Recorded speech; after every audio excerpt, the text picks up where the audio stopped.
Semi high speed train service 2024 യാഥാർത്ഥ്യമാകുന്നു.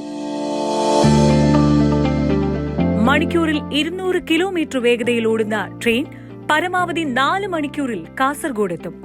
Thiruvananthapuram, കൊല്ലം, ചെങ്ങന്നൂർ, കോട്ടയം, എറണാകുളം, തൃശൂർ, തിരൂർ, കോഴിക്കോട്, കണ്ണൂർ, കാസർഗോഡ് എന്നിവിടങ്ങളിലാകും സ്റ്റേഷനുകൾ.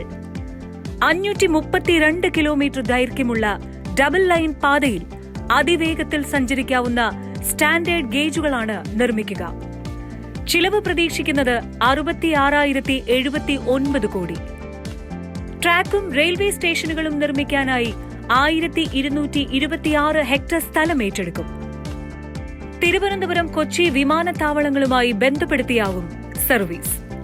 സൗരോർജ്ജം ഉപയോഗിച്ച് പ്രവർത്തിക്കുന്ന ട്രെയിൻ സർവീസ് പ്രതിദിനം 74,000 പേർക്ക് പ്രയോജനപ്പെടും. പദ്ധതി കമ്മീഷൻ ചെയ്യുന്നതോടെ 11,000 പേർക്ക് ജോലി ലഭിക്കുമെന്നാണ് കരുതുന്നത്. ഒരു ട്രെയിനിൽ 15 ബോഗികൾ വരെ ഘടിപ്പിക്കാം. ഒരു ബോഗിയിൽ 75 പേർക്ക് യാത്ര ചെയ്യാനുമാകും. അറ്റകുറ്റപ്പണികൾക്കുള്ള ഡിപ്പോ കൊല്ലത്താണ് സ്ഥാപിക്കുക.